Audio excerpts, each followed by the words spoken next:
depois que você toma a vacina, depois de quanto tempo nós estamos imunizados?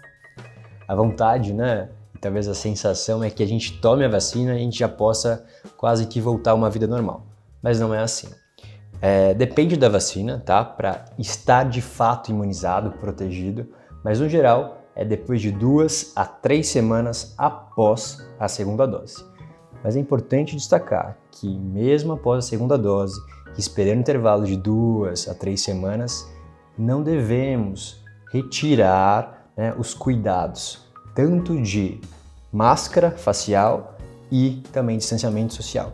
Isso é importante, principalmente nesse ano ainda de 2021. Aí você pode me perguntar, né, em que momento será que a gente vai poder tirar a máscara ou diminuir um pouquinho os cuidados?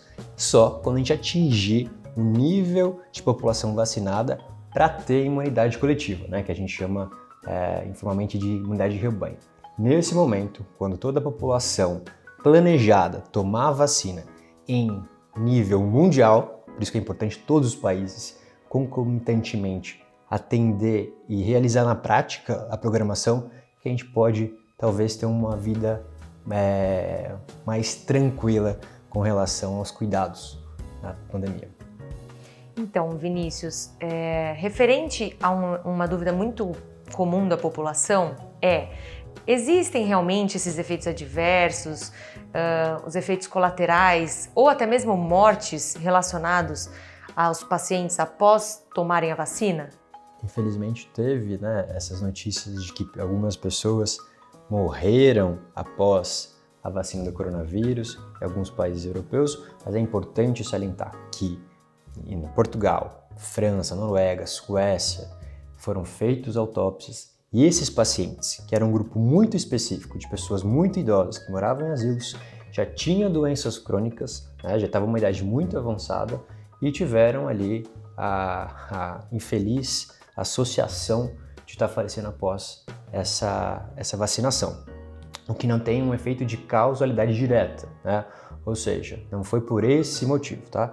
Isso foi bem esclarecido pela mídia europeia para deixar a população ciente e não compartilhar essas informações que podem ser perigosas a fim de não incentivar a tomar a vacina.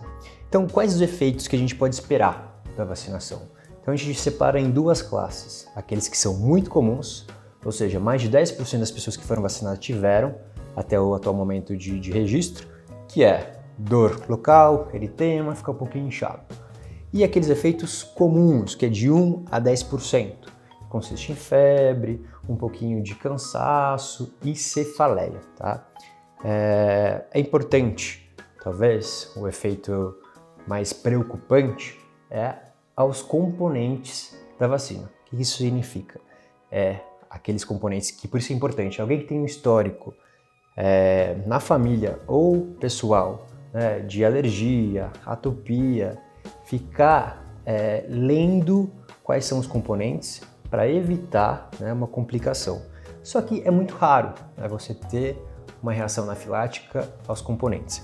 Aí você pode perguntar, quem tem alergia a ovo, pode tomar vacina? Sim, pode, não tem nenhuma relação, mas é interessante você sempre olhar se você tem um histórico prévio, pessoal e familiar nos componentes da vacina, tá? Mas realmente isso é muito difícil, viu, Dê? Entendi, Vinícius. Perfeito. Tiago, responde pra gente referente a tomar a vacina. Todos podem tomar ou tem alguma contraindicação? Então, Dani, em relação a isso, a gente ainda não tem uma resposta completamente definitiva. Ainda a gente precisa correr com muitos estudos, mas felizmente, por conta da gente ter uma quantidade de pessoas suficientemente grande que pegaram o coronavírus, obviamente só os números mostram isso, a gente conseguiu especificar subpopulações em relação a isso. O que a gente tem de relatos são que pacientes com imunodepressão, elas podem tomar a vacina mediante um segmento médico, porque essa vacina ela não é de um vírus atenuado ou de um elemento que vai desencadear um processo de doença.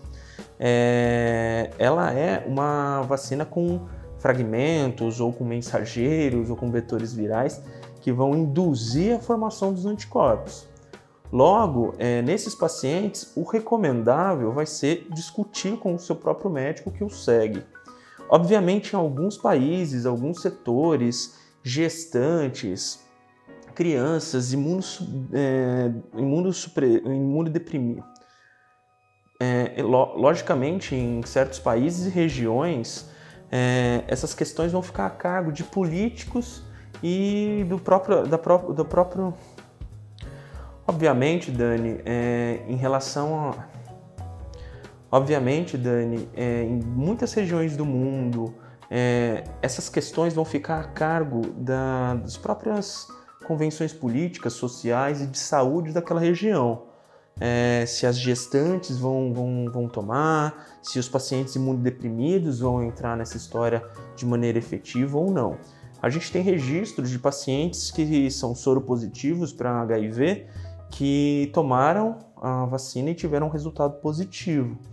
Logo, isso vai ter que ser bem elaborado em relação a políticas posteriores. Atualmente a gente não tem nenhum dado extremamente fidedigno, mas são promissores as análises prévias dos estudos, tá?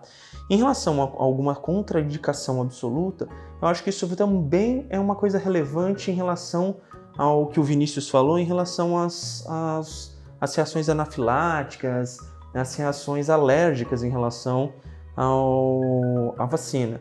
Então vale a pena conversar com o médico, vale a pena analisar os componentes de cada uma das vacinas para checar se você não tem, vai ter algum efeito colateral, para checar se você não vai ter para checar se não vai ter alguma reação alergena àquela vacina ou aquele componente daquela vacina.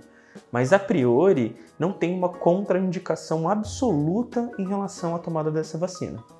E aí eu tenho uma pergunta, pessoal, referente a todo esse bate-papo nosso, referente a toda essa troca de informação, de experiências, essa coleta de dados que nós fizemos e compilamos para vocês. Eu tenho uma pergunta para todos nós, né? Por que não tomar a vacina? Bom, eu agradeço então os esclarecimentos de vocês, como isso começou hoje como bate-papo com vocês e terminamos numa gravação explicando um pouco melhor para a população, né, referente às vacinas. Eu vim visitá-los e por fim acabei esclarecendo algumas dúvidas que eu mesmo como farmacêutica tinha, como profissional tinha, referente a essa vacina, né, que foi dificilmente bem esclarecida. Nós estamos aqui para isso hoje. Dr. Vinícius e Dr. Tiago, muito obrigada pela parceria entre a Clínica Sharp e a Farmácia Natrium de Manipulação. Dani, eu acho que vou responder em nome do Tiago e de toda a clínica. Foi um prazer conversar com você e que bom, né, essa conversa ser rica e ser uma troca. Espero que as pessoas aprendam também vendo esse vídeo e que possam compartilhar com outras, para a gente desmistificar e sempre esclarecer, baseado em evidência e em ciência, um assunto tão importante para a população, não só brasileira, mas para a população mundial. Obrigado. Dama, imagina, sempre é um prazer ter você aqui, você é uma parceira que a gente tem sempre em pauta, a gente conta com você sempre representa isso muito bem. E cavalheiros, obrigado pela oportunidade, dúvidas, questionamentos, procure-nos, vai ser um prazer ouvi-los, vai ser um prazer atendê-los. E claro, likes, sinos, comentários e inscrições, já sabe, sempre a seu critério. Bem-vindo à Sharp.